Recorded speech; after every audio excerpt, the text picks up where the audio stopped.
MSQ question number 40. In this question, an NPN transistor case is given. In this transistor, we have been given that 95% of the emitted electrons reaches the collector. Now, the collector current is 19 milliampere that is given to us, and we have been asked to calculate which of the following statements are true. First of all, we have been clearly told that 95% of the emitted electrons reaches the collector. So we know the value of alpha, that is IC by IE, which will be equal to 95% or 0.95. If we know the value of beta, we can further move on to the next parameters in this question. Now to calculate beta, we can use alpha because beta equals to alpha upon 1 minus alpha. If we use this expression, we will get beta equals to 19. Now, IC is given to us, that is 19 milliampere, and beta is being calculated to 19. So we can calculate the value of the base current, that is IB, which is equal to IC by beta. And the value that we will get is 1 milliampere. If we know the value of IB, then we can also calculate the value of IC, which will be beta times IB, and it will be the same as the given quantity. So the correct option in this question will be option A, B, C and D. NET question number 41. In this question, we have been given that the power radiated by sun is 7.6 into 10 raised to the power 26 watts. And its radius is 7 into 10 raised to the power 5 kilometers. Now we have been asked to calculate the magnitude of the Poynting vector in watts per centimeter square at the surface of the sun.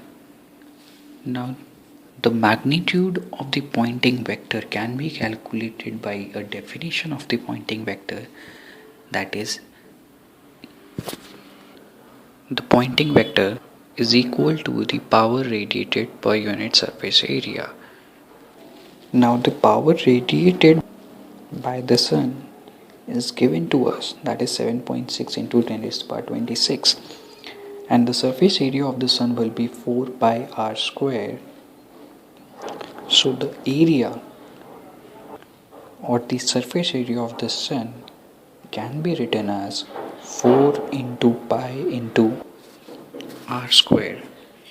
In watts per centimeter, we can easily calculate our answer, and that will be equal to 12349 watts per centimeter square. So our correct answer will be 12,349. NET question number 52. In this question, the total power emitted by a spherical black body of radius r at temperature capital T is P1, and P2 be the total power emitted by another spherical black body of radius 2r at temperature T by 2. In this question, we have to find out the ratio of power emitted by the first spherical black body to second spherical black body. So by the Stephan energy law, we know that for the black body, total energy per unit area per unit time equals to sigma T to the power 4, where A is area, T is time and E is energy. And power is defined energy per unit time. That implies P1 divided by P2 is equals to sigma T1 to the power 4 A1 divided by sigma T to the power 4 A2. That is equals to sigma T1 to the power 4 divided by sigma T to the power 4 into 4 pi R1 square divided by 4 pi R2 square, where R1 is the radius of the spherical body of first one and R2 is the radius of the spherical body of second one. So P1 divided by P2 is equals to T divided by T by 2 whole power 4 into R divided by 2R whole power 2. That implies P1 divided by P2 is equals to 4. NET question number 58. In this question, we have to find out the minimum energy of a collection of 6 non-interacting electrons of spin minus half and mass small m placed in one-dimensional infinite square well potential of width L in the unit of pi square h cut square divided by ml square. So first of all, we know that for one dimensional square potential box, energy eigenvalue is given as En equals to n square h cut square pi square divided by 2 ml square, where L is length of the box and n is allowed states. By using the Pauli exclusion principle, the total energy of the system is equals to 2E1 plus 2E2 plus 2E3, where E1 is ground state energy, E2 is first excited state energy, and E3 is second excited state energy. For ground state energy, n equals to 1, for first excited state n equals to 2, and for second excited state n equals to 3.